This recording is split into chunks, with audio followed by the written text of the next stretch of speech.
Well, you certainly have the drought. The drought monitor was updated yesterday afternoon, by the way. So here is the updated map, and it does include a dip into severe drought in a corner of our viewing area, which is northern Bristol County in Mass, and also northern Providence County, the northeastern corner of Providence County locally. So here we have a severe drought. We are finding our moderate drought extend right on down to the coast. Does not include the East Bay and does not include the southern, I'd say, 2/3 of Bristol County, but still there, we are abnormally dry. That's what that yellow means there. We have the red flag warning in effect for today. We're looking for a little bit of a breeze to pick up this afternoon. Winds from the northwest around 25 miles per hour. We have the same dry tinder in place, and relative humidity this afternoon is expected to drop to near 20%. As a result, the red flag warning has been hoisted. Again, that very low relative humidity, breezy conditions. Any fire that develops will catch and spread quickly and be very hard to contain, and that's why the red flag warning gets issued in the first place. So taking a look across southern New England, we have temperatures that are in the 30s. We have a little bit of a wind moving in from the northwest, and it is making it feel about 5 degrees cooler. So the wind chill doesn't have the same impact that it had yesterday morning when we were looking at slightly cooler temperatures and a little bit more of a wind. Our satellite and radar showing some clouds that have backed in.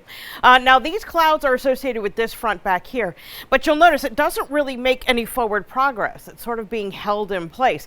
That's because this is taking over, this coastal storm. It's backing towards us, and you see this band in here where there's nothing going on?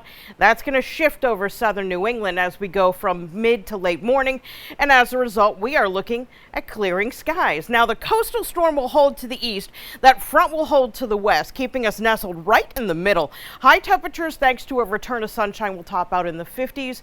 As we go overnight tonight, we'll see a clear sky, but we will have warmer air available to us.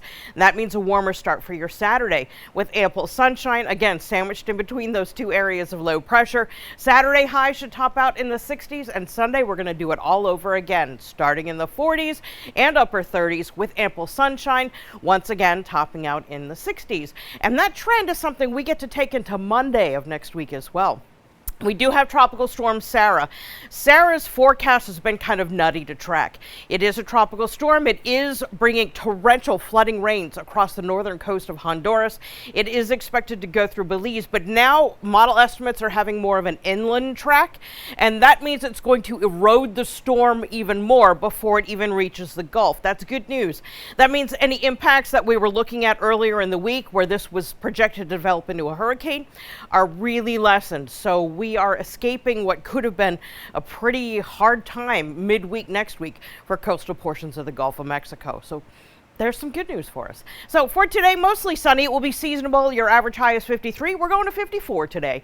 Overnight tonight, mainly clear, not as cold, with a low expected near 36. And our extended forecast shows those warmer temps staying through the weekend and beyond.